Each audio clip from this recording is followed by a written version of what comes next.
سلامونه مو هرکلی کومه د هیله چې روغ او جوړ به یاستئ. پام وکړئ د باور نیوز ټي وي څو مهمو او تازه خبرونو ته.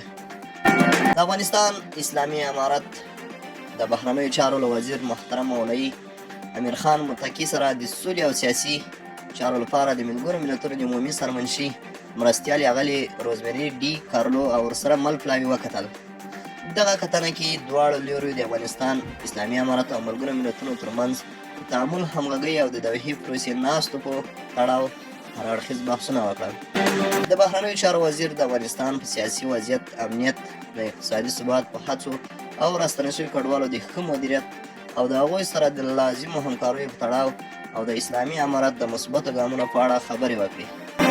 نوموړي ټینګار وکړ چې نه یوازې د خصوصي سکتور د حمایې لپاره بلکې د بشري مرستو رسولو لپاره هم لازمه ده چې د افغانستان په بانکونو بانکي محدودیتونه لري او د افغانستان بانک کنګل شوې شتمنۍ ازادې شي، څو خصوصي سکتور د هیواد د اقتصادي ودې لپاره په عادي ډول فعالیت وکړي.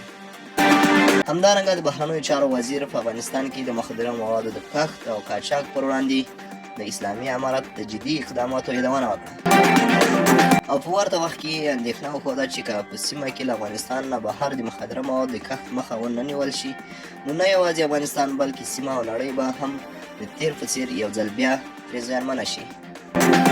اغلې روزمري ډي کارلو په افغانستان کې د مثبتو پرمختګونو ستاینه وکړه. په ځانګړي ډول یې د راستنېدونکو میلیونونو مهاجرینو ښه مدیریت او بشري مرستو کې شفافیت وستایل او د مخدره موادو سره د مبارزې، د متادینو درملنه او په نورو برخو کې د اسلامي امارت مثبت اقدامات د پام وړ وبلل. نوموړي د دوحې پروسې تر شټر لاندې د دوو کاري ګروپونو یعنې د مخدره توکو سره د مبارزې او د خصوصي سکتور دفاعي اړوند د خپلې همکارۍ یادونه وکړه او یادې ناستې د ټولو په ګټه وبللې. اغلې روزمري همداراز هیله څرګنده کړه چې د یادې پروسې په نورو موضوعاتو کې هم ګډ کار ته زمینه برابره شي. د ملګرو ملتونو د سرمنشي مرستیال له هېواده بهر د ملګرو ملتونو د ځینو ادارو د بند پاتې بشري مرستو رسولو کې هم د همکارۍ غوښتنه وکړه او دا مرستې افغان ولس ته اړینه وبللې. په پای کې دواړو لورو دا ډول ناستو زیاتوالي او د اړیکو د لا پراختیا هیله څرګنده کړه.